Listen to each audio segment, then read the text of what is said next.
Sir जिस दिन election हो रहा है बीजेपी बढ़त दिखाई दे रही है, कैसे देखते हैं? सबसे पहले तो भारतीय जनता पार्टी के लोगों को जीत मिली है, उन्हें बधाई, और आशा करता हूं कि जो जनादेश दिल्ली की जनता ने उन्हें दिया है उसकी वो प्रतिपूर्ति करेंगे।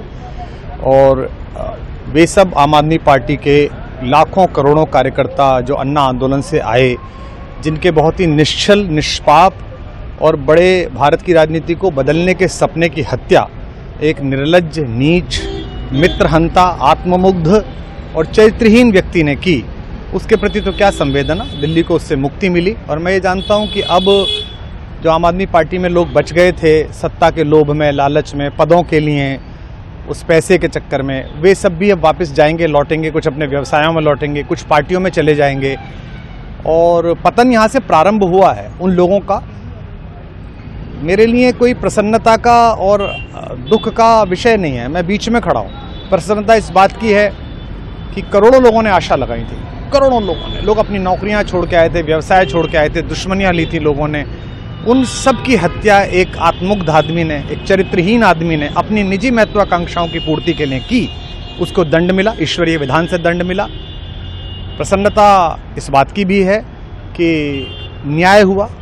आज जब कहना नहीं चाहिए, लेकिन आज टीवी पर जब जंगपुरा का निर्णय आया और सामने दिखाई दिया कि मनीष हार गया, तो सदा तटस्थ रहने वाली और राजनीति से विरत रहने वाली मेरी पत्नी जो है, उसकी आंख में आंसू आ गए, वो रोने लगी। क्योंकि उसी से उसने कहा था कि अभी तो है ताकत, और उसने कहा था भैया ताकत सदा तो नहीं रहती। तो ये अहंकार आशा करता हूँ अगले लोग नहीं करेंगे, जो बाकी दल है वो नहीं करेंगे, इससे सबक लेंगे। और दिल्ली के नागरिकों को मैं अच्छे शासन के लिए बधाई देता हूँ। अब भारतीय जनता पार्टी अपने नेतृत्व में सरकार बनाकर दिल्ली के जो दुख थे पिछले 10 वर्ष के, उन्हें दूर करे। और आम आदमी पार्टी के समस्त कार्यकर्ताओं को कहता हूँ कि आपने जिस किसी भी लोभ लालच में, सब कुछ जानते हुए एक ऐसे व्यक्ति के समर्थन में काम किया जिसने अपने मित्रों की पीठ में झुरा घोंपा, गुरु को धोखा दिया, अपने साथ कंधे से कंधा मिला के लड़ने वाली महिलाओं को अपने घर लाके पिटवाया, अपनी निजी सुख और साधन के लिए जनता का पैसा खर्च किया, अब उससे आशा लगानी छोड़ें, अब बाहर निकलें, अपना अपना जीवन देखें। मुझे राघवेंद्र सरकार राम की कृपा मिली, जिनका ये घर है, जिनकी कृपा से मैं यहाँ खड़ा हूँ। मुझ पर कृष्ण कृपा हुई कि मैं इस निर्लज्ज सर्कस से बाहर आ सका। मैं उन सब से भी अच्छे भविष्य की कामना करता हूँ कि वो कोई गंदगी ना फैलाएं कहीं भी, वो लौट जाएं अपने शिविरों में। जिस तरह माधव को, कृष्ण को दूत देखकर भी भरी सभा में अट्टहास करने वाला दुर्योधन जो ये कहता था सुचिग्रम नैव दास्यामि बिना युद्धे न केशवः, बिना युद्ध के 5 गांव भी नहीं दूंगा, आज वो अपनी सीटों के लिए तरस रहा है। और मुझे पता है कि इस दुर्योधन का अंत भी टूटी हुई जंघा के साथ बड़ा ही दारुण होगा, और भारतीय राजनीति एक कलंकित अध्याय के रूप में इस बौने दुर्योधन को और इसके दरबार के तमाम शकुनियों को याद करेगी।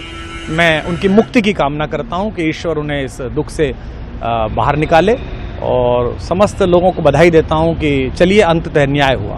सर बात करें दिल्ली के चुनाव या यूपी के उपचुनाव मिल्कीपुर को लेकर, चुनाव आयोग पर तमाम तरह के आरोप लगाए जा रहे हैं। अखिलेश यादव ने कल कहा कि वहाँ उपचुनाव में मिल्कीपुर, ये राजनीतिक विषय है, इस पर मैं राजनीतिक कार्यकर्ता नहीं हूँ, तो इस पर मेरी टिप्पणी शोभनीय नहीं है, वो आपस में सब जाने। लेकिन दिल्ली के चुनावों को लेकर एक मिश्रित प्रतिक्रिया है। दुख है कि अन्ना आंदोलन से एक ऊर्जा जो पैदा हुई थी, जिससे देश में एक सकारात्मक बदलाव हो सकता था, एक वैकल्पिक राजनीति हो सकती थी, उसकी हत्या एक अहंकारी आदमी ने, एक आत्ममुग्ध और असुरक्षित आदमी ने कर दी। मैं आशा करता हूं कभी ना कभी भारत में ऐसा सूर्योदय किसी न किसी दल में अवश्य होगा, जो भारत को जहां पहुंचना है वहां पहुंचाने का मार्ग प्रशस्त करेगा। बहुत धन्यवाद।